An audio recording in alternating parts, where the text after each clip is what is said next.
especialista en terapia intensiva de emergencia. El tema que estaremos abordando será meningitis bacteriana. Adelante. Para eso estableceremos una serie de definiciones para poder comprender más el tema, así como las principales etiologías referentes al tema, así como diagnóstico, complicaciones y la conducta. Trataremos de llevarlo a todos los escenarios. Sabemos que de todos los participantes, veo que hay 100 conectados, hay diversidades de especialidades, de médico general hacia otras especialidades para tratar de lograr de comprender mejor el tema. Adelante. Bueno, ¿qué es una meningitis bacteriana? Bueno, es una enfermedad inflamatoria de la lactomeninge y de los tejidos que rodean el cerebro y la médula espinal, definido por un número normal de leucocitos en líquido cefalorraquídeo.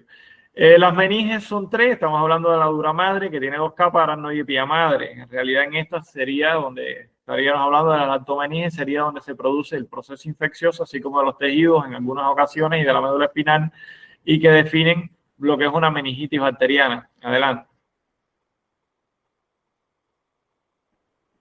¿Cuáles son las causas de meningitis? A ver, hemos visto en los últimos meses, según tengo entendido con muchos colegas en Bolivia, que ha habido un alza de esta etiología. Y bueno, teniendo en cuenta de meningitis, hay muchas etiologías. Se clasifica fundamentalmente en infecciosas e ininfecciosas. Desde el punto de vista de las infecciosas, que no las competen, pueden ser bacterianas, virales, fúngicas y por parásitos. Generalmente las bacterianas se subclasifican adquiridas a la comunidad o asociadas a la atención médica. Las causas no infecciosas pueden ser desde el punto de vista químico, inducidas por drogas, algunas vasculitis y hablando de neoplásicas. Sobre los agentes etiológicos de las bacterianas adquiridas en la comunidad, que es el tema que estaremos hablando, generalmente nuestra presentación va a ser dirigida a los adultos porque es mi especialidad y es el tema que nos compete. El más frecuente de todos los gérmenes que causan meningitis bacterianas adquiridas en la comunidad es el neumococo o Streptococcus pneumoniae, como es su nombre genérico, así como meningococo, aunque con las vacunaciones esto ha disminuido en el tiempo.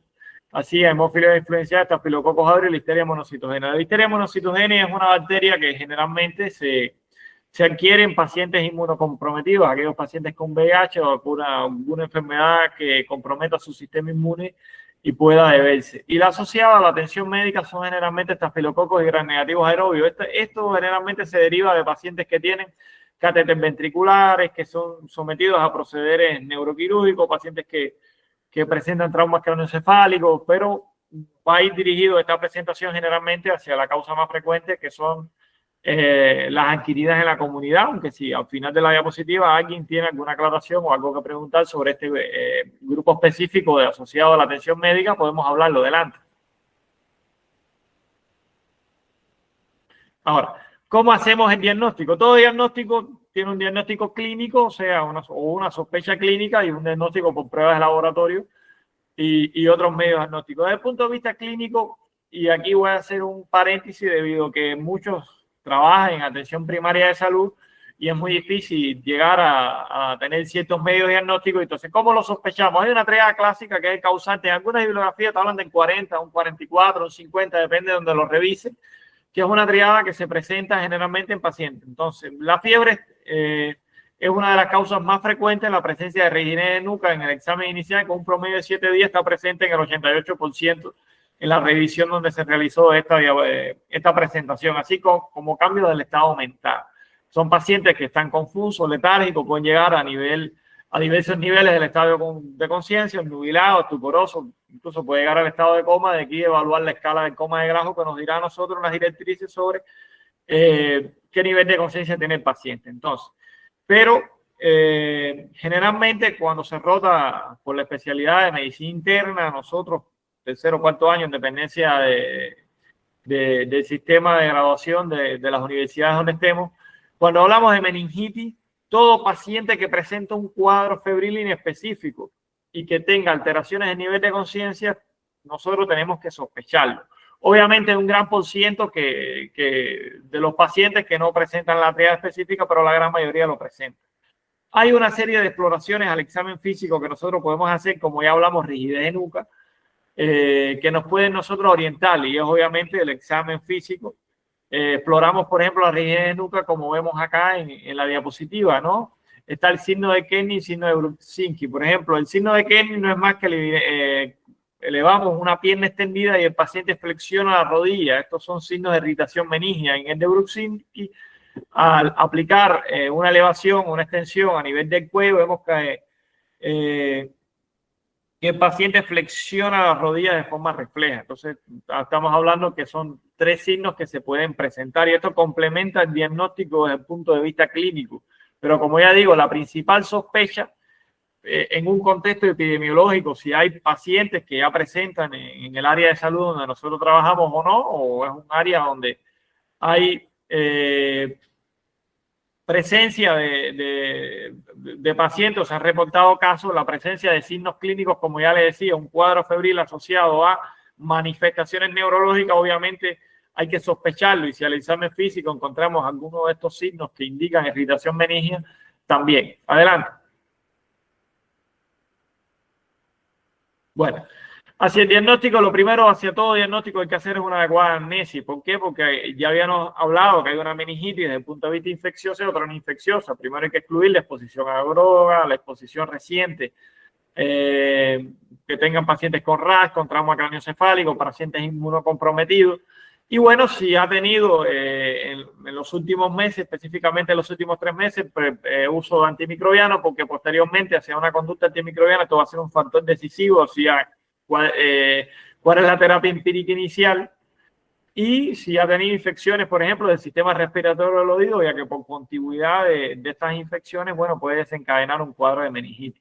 Aquí hay un recurso neumotécnico acerca de la anamnesis donde nosotros nos puede orientar hacia el diagnóstico, que es el ABCDEF, que no es más que las primeras letras del abecedario, donde A es alteración del estado mental, B es Brudzinski, la C es cefalea, aunque la cefalea puede o no estar presente, rigidez de nuca, utilizando la D, la maniobra de Kerning y la presencia de fiebre. Entonces, si no nos aprendemos los signos fundamentales o las manifestaciones clínicas, si nosotros utilizamos este recurso neumotécnico, nos puede dar una orientación hacia la sospecha de que un paciente presenta meningitis. Adelante. Bueno, todo paciente que haya una sospecha de un cuadro infeccioso se le hace una serie de exámenes de laboratorio. Por ejemplo, se le hace un hemograma donde obviamente vamos a ver una leucocitosis, fundamentalmente a predominio por hemocnucleares. Hay que hacer un perfil de coagulogramas para descartar ciertas coagulopatías y posteriormente, si después paciente es tributario o no, hacer una punción lumbar. Generalmente un paciente cuando se realiza un hemograma puede haber un estado ácido sin metabólico o no, y todo con un cuadro inespecífico de fiebre se le debe realizar antes del tratamiento unas muestras de hemocultivo. Ahora, ¿qué pacientes son tributarios o cuándo se realiza una punción lumbar? Bueno, una punción lumbar se debe realizar en pacientes que no se contraindique, y ahora diré las contraindicaciones, que presentan un cuadro febril con manifestaciones neurológicas o sospecha de meningitis o un cuadro de infección del sistema nervioso central, se debe realizar una punción lumbar. Hay otros trastornos neurológicos que no nos competen, como son procesos inflamatorios que incluyen esclerosis múltiple, y en estema grave y otros procesos como tumorales para hacer diagnóstico diferencial. Pero en nuestro caso, todo paciente que no se contraindique, que presenta un cuadro febril o sospecha de meningitis, que ya sea fiebre con manifestaciones del sistema nervioso central, se le debe realizar una punción lumbar. ¿Cuándo se contraindica? Bueno, se contraindica cuando hay signos de hipertensión endocraniana. Y ustedes preguntarán qué signos existen de hipertensión endocraniana. Son pacientes que pueden o no tener papiledema, pacientes que presentan un déficit neurológico focal, ya sea alguna hemiparesia, algún trastorno de parálisis de pares craneales, o ya un estado cuando está comprometido el nivel neurológico según la escala de grado, pacientes que tienen confusión mental, que están estuporosos, que tienen un estado de coma, que ya se dice que obviamente esto puede ser secundario, que el paciente tenga signos de hipertensión endocraniana. Cuando se sospecha que tiene signos de hipertensión endocraniana o un cuadro convulsivo, que también puede ser subjetivo de que el paciente tenga signos de hipertensión endocraniana, entonces obviamente este paciente es tributario a hacer una neuroimagen primero antes de hacer la punción lumbar. ¿Por qué? Porque durante el procedimiento se pueden presentar una serie de complicaciones. Si hay alguna infección a nivel de la piel donde se va a realizar o en el sitio de punción, también está contraindicado. Y si el paciente tiene una coagulopatía, dicho por trombocitopenia o presencia de un INR por encima de 1.3, también se contraindica. Adelante. Adelante. Bueno, la punción lumbar, ¿qué indicaciones tiene detrás de cráneo? Antes de realizar una punción lumbar, bueno, como ya les explicaba, que haya sospecha de signos de hipertensión intracraneal. En aquellos pacientes inmunocomprometidos, también se debe realizar primero un TAC de cráneo, o cuando hay antecedentes de alguna lesión masiva, algún accidente cerebrovascular previo. Esos son los fundamentales. Como se puede ver acá está el sitio fundamental para pacientes pediátricos. Generalmente se hace entre el tercer y cuarto espacio intercostal, y para pacientes adultos entre el cuarto y quinto espacio intercostal. Hacia la izquierda se ve la técnica, que después, si quieren, comparto la diapositiva y podrán explorar bien cómo se realiza la punción lumbar. Generalmente esto es un proceso que es bastante sencillo, se puede hacer por médicos generales, pediatras o especialistas, forma parte, se realiza generalmente en la emergencia de cualquier centro hospitalario, siempre que se haga con una técnica adecuada, con las condiciones de asepsia y antisepsia. ¿Por qué? Porque ante todo paciente que nosotros sospechamos la presencia de una meningitis bacteriana o una meningitis en sí, se debe realizar, siempre que no lo contraindique, una punción lumbar. ¿Para qué? Porque primero se hace un estudio citoquímico del líquido cefalorraquídeo, que abordaremos posteriormente, que nos orientará hacia el diagnóstico. Se hace un estudio bacteriológico del mismo, y si sospechan otras causas que no son infecciosas, se puede hacer un estudio citológico, otros tipos de pruebas específicas que no vamos a abundar para no llevarlo al territorio de la medicina interna o de la terapia intensiva. ¿Ok? Adelante. Bueno, ¿qué veremos en un estudio citoquímico del líquido cefalorraquídeo y ya haciendo un diagnóstico diferencial? Si estamos hablando de meningitis bacteriana, generalmente va a haber una leucocitosis en sangre periférica. Y bueno, veremos también aumento de los leucocitos en el líquido cefalorraquídeo. Pueden estar, se dice que hay alrededor de más de 1000 células por microgramo. Si usted, depende de dónde lo revisen en la literatura, algunos te dicen mayor de 500, otros te dicen mayor de 1000, generalmente la mayoría te habla mayor de 1000 células. La viral obviamente es menos, es alrededor de 10 a 1000 células, y por ahí también la tuberculosis. Si se le puede hacer en dependencia del laboratorio una proteína C reactiva que está muy elevada, la meningitis bacteriana, con respecto a la viral o la tuberculosa en este sentido.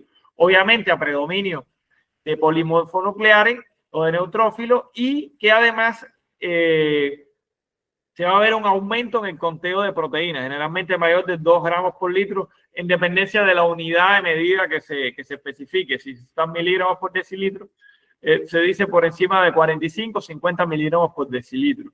Y con un nivel de glucosa que va a estar obviamente disminuido. ¿Ok? Porque esto al final de la jornada estamos hablando de una respuesta inflamatoria, y cuando ya hay celularidad, predominio de polimorfonuclearidad, no es solo inflamatorio, sería inflamatorio pero de tipo infeccioso. Adelante. Para resumir, desde el punto de vista diagnóstico, para nosotros ubicarnos, y vuelvo a decirle, primero hay que realizar una adecuada anamnesis, y todo paciente con alteración del estado mental, que después le hacemos una exploración física y vemos B-Bruch-Sinki positivo, puede tener cefalea o no, con rigidez de Nuytke y Kerning, y pacientes que generalmente tienen fiebre. Entonces, desde el punto de vista de la anamnesis y el interrogatorio, ya lo estamos sospechando. Desde el punto de vista de los estudios de imagen, se hace antes de la punción lumbar si hay o no signos de hipertensión endocraniana,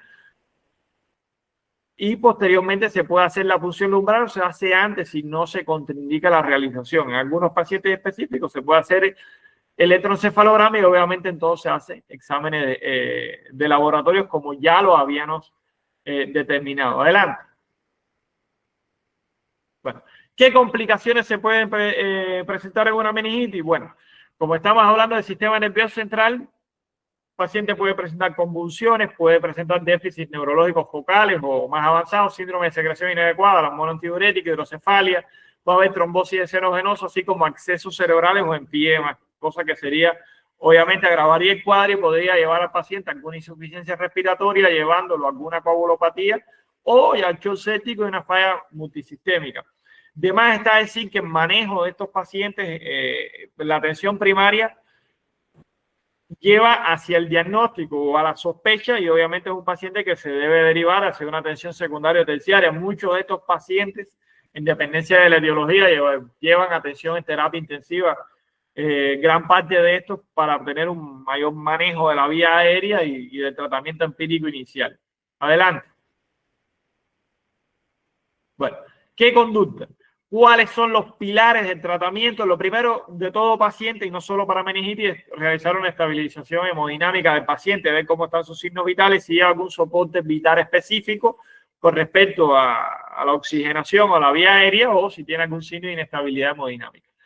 Entonces, esos serían primero los dos primeros pilares. El tercer pilar sería el uso de antimicrobianos, que después veremos qué antimicrobianos usaremos de forma empírica para meningitis bacterianas en el adulto, que es el tema que nos compete, y terapia antiinflamatoria. Entonces, como terapia antiinflamatoria, y después vamos a ir hablando en el transcurso de las diapositivas, sí, todo paciente con meningitis bacteriana, en el tratamiento empírico inicial y antes, se dice que antes o conjuntamente con la primera dosis del antimicrobiano se debe usar dexametasona. ¿Por qué? Porque la dexametasona tiene dos funciones fundamentales. Uno, disminuye la respuesta inflamatoria en el espacio aranoideo y disminuye las secuelas neurológicas. Generalmente la hipoacusia, pero también disminuye el edema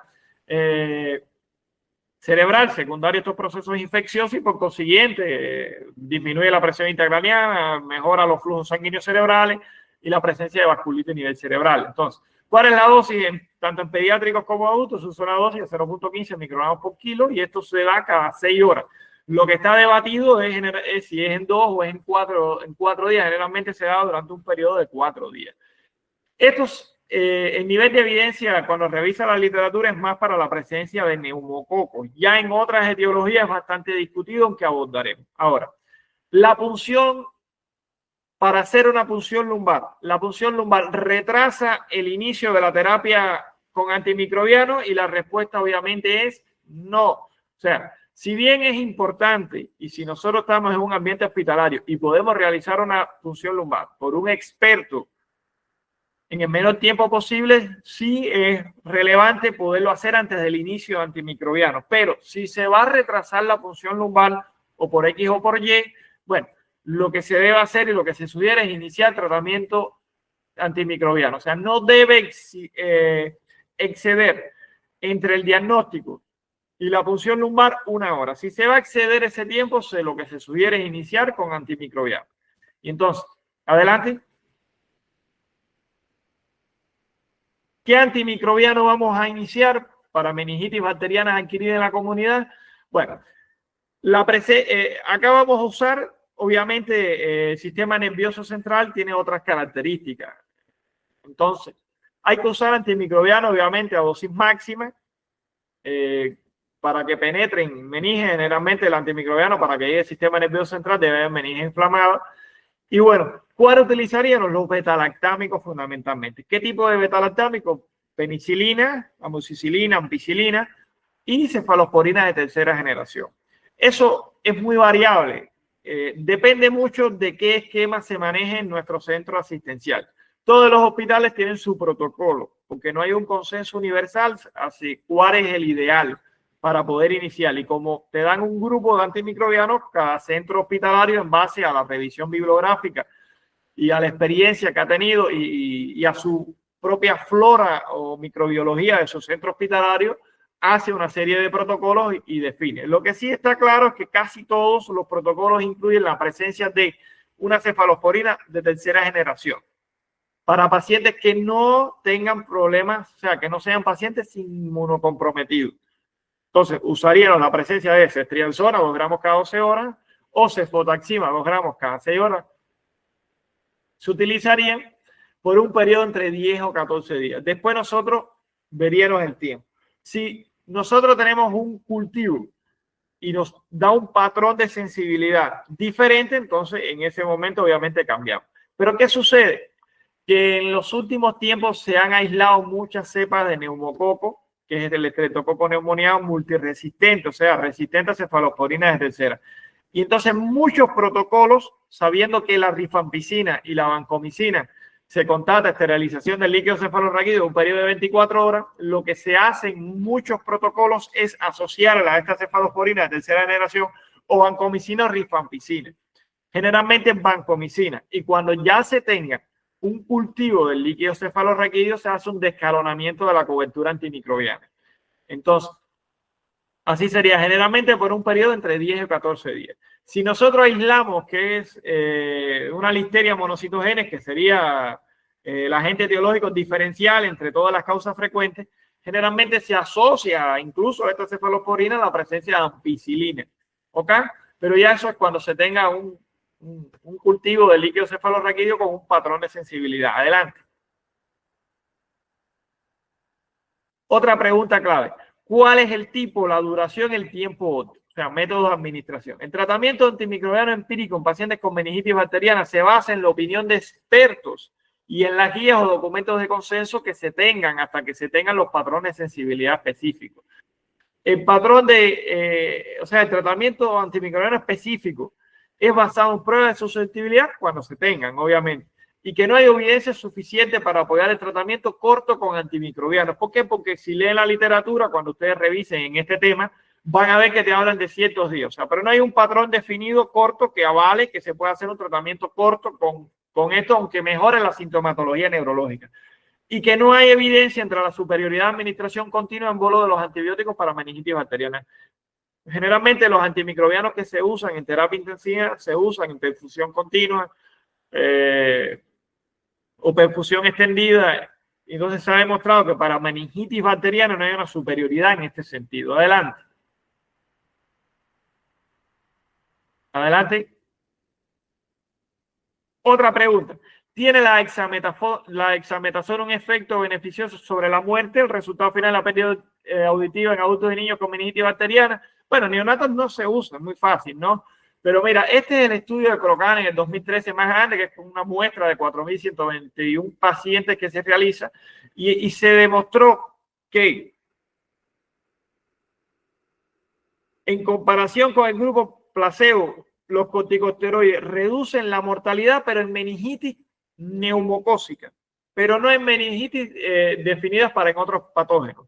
Entonces, para meningitis neumocócica se usa sí o sí, y para otro es controversial. Entonces, pero en general la literatura, y veremos posteriormente, está determinado que se debe usar desde el inicio del tratamiento la dexametasona, por lo que le explicaba, que reduce la respuesta inflamatoria y más que los betalantámicos para evitar la hipoacusia desencadenada por el mismo proceso, se determina el uso de dexametasona por todos los beneficios que yo posteriormente le había determinado. Adelante.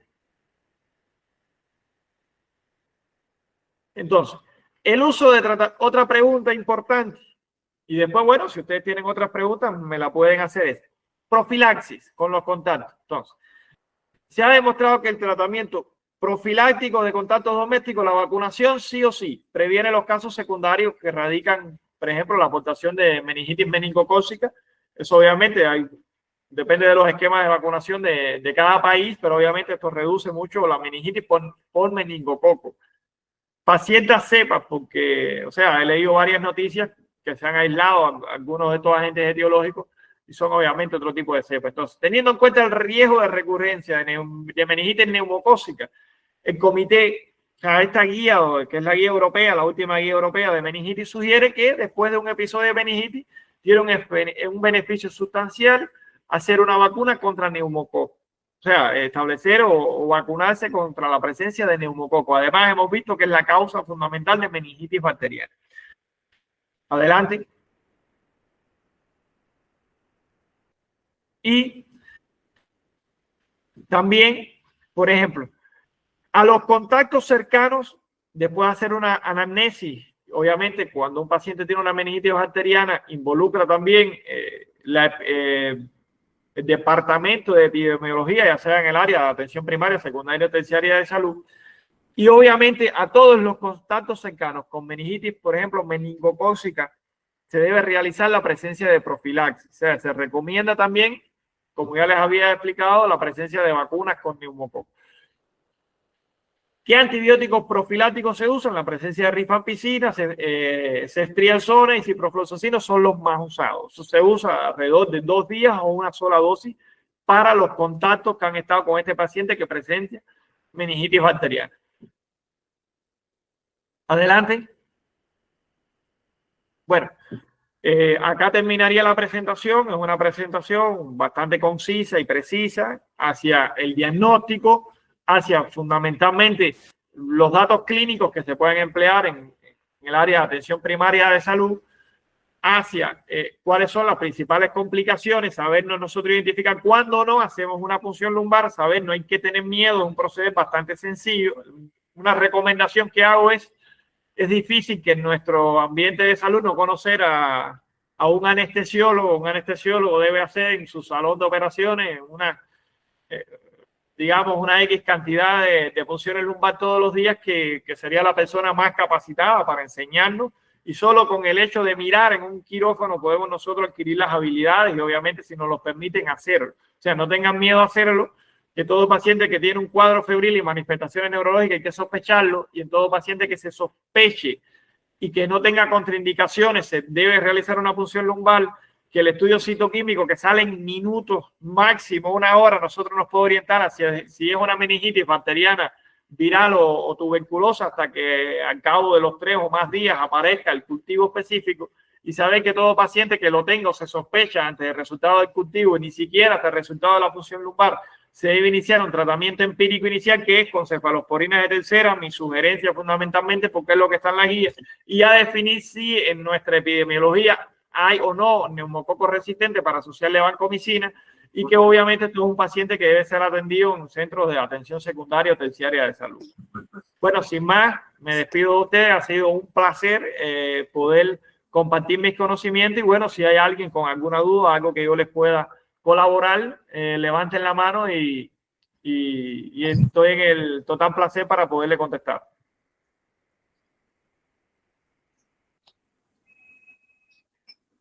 Hola.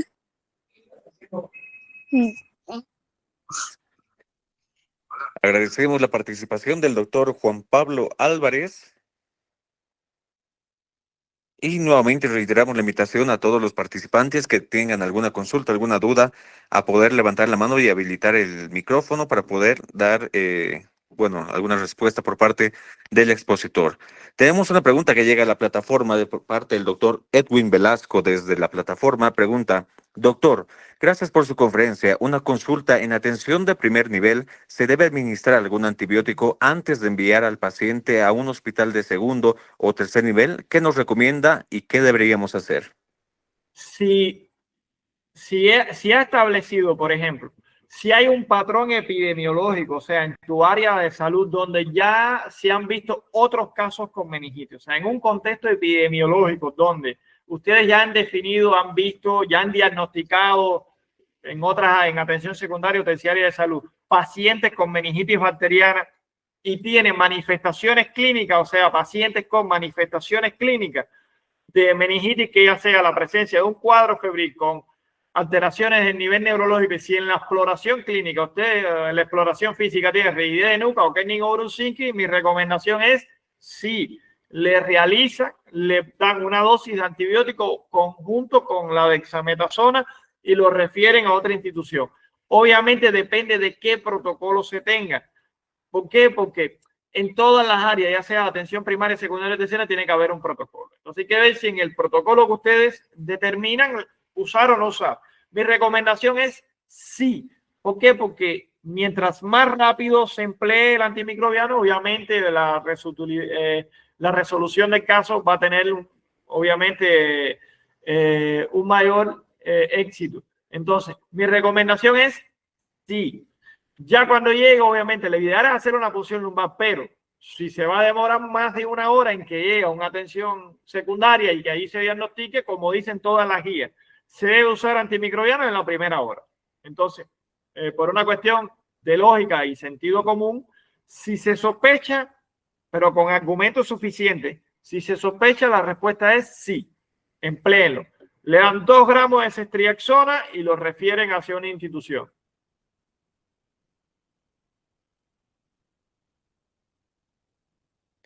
Muy bien, ahí tenemos la respuesta al doctor Edwin, que nos hacía llegar su pregunta a través de la plataforma. Nuevamente reiteramos la invitación, si hay algún participante en sala que desee realizar una consulta.